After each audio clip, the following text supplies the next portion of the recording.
Narrative of the Life of Frederick Douglass, Chapter 4. Admittedly, this is one of the more difficult ones to read because Frederick Douglass then begins to explore the idea of what kind of consequences they were when a slave was killed. Um,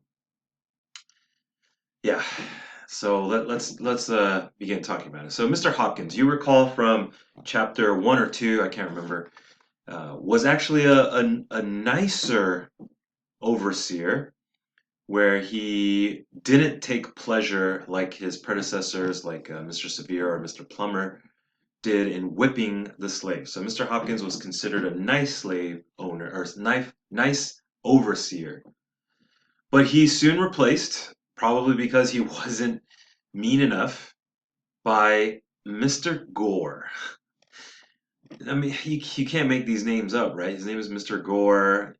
Previous overseer was Mr. Severe. But Mr. Gore, I mean, read the second paragraph. He was a bad, not the good kind of colloquial. Oh yeah, he's so bad. He was a terrible human being. He would torture slaves just by looking at them. And just read this paragraphs. This paragraph right here. This second paragraph is just so heartbreaking. I mean, he would justify his cruelty by saying, look at right here. It is better that a dozen slaves should suffer under the lash than that the overseer should be convicted in the presence of the slaves of having been at fault. So he'd rather punish the slaves severely rather than admit that he was wrong. Um, so he would do some pretty terrible things, as you read. And I do want to point out Mr. Demby. Demby, yes. I hope you highlight this name. Um, well, before we get into Demby, I want to talk about Frederick Douglass's style really quickly, and let's see if I can make some edits here. Um, Look at this sentence right here. His words were perfect in keeping with his looks. Looks and words. All right, so let's look at the kind of structure that is created. And his looks were in perfect keeping with his words.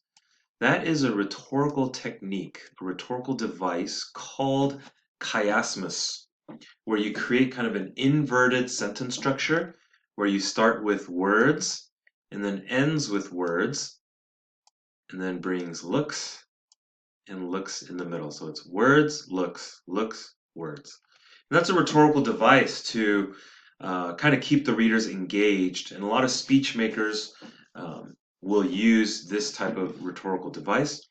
I also want to point out another interesting rhetorical device here. He dealt sparingly with his words and bountifully with his whip.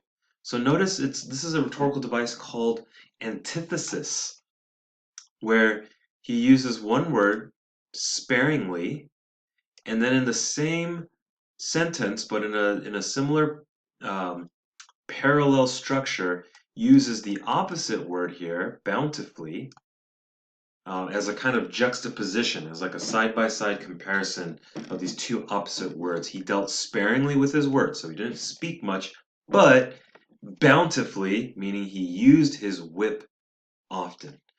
And so he uses this rhetorical device to really bring home a point to his readers, and it really leaves an impression on those who are reading. And I would suggest going through and reading and seeing other examples of those types of rhetorical devices.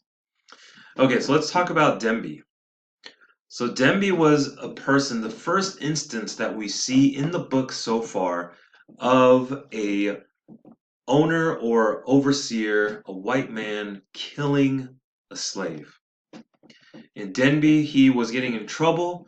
He was getting whipped. But as soon as he finished getting his whipping, he ran into a creek, right? You see here at the end of this paragraph to find relief. I mean, imagine getting whipped. I mean, I know I've seen you guys sometimes do the rolling up of the towel and then whipping each other with that, and it leaves that stinging sensation, right? But imagine an actual whip and getting whipped and the pain and how your skin must be like fire, and if it breaks skin, you start bleeding and it's a deep gash. In order to find relief, he runs into the creek, and Mr. Gore says, "Hey, I'm gonna give you to the count of three. If you don't come out, you grab this gun, I'm gonna kill you." And he calls him, sure enough, after the third time, and look at this paragraph here. He raised his musket to his face, taking deadly aim at his standing victim, and in an instant, poor Demby was no more. His mangled body sank out of sight, and blood and brains marked the water where he had stood. And thus we have the first example of a slave being killed. Murder, right?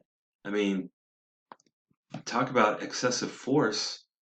Demby was in the creek trying to cool off his whip, and just because Mr. Gore, I mean, someone might say, "Oh, well, if he had just gotten out of the creek, then Mr. Gore would have shoot him." But that's the wrong answer. You can't say that. You can't say that justified him shooting him, right?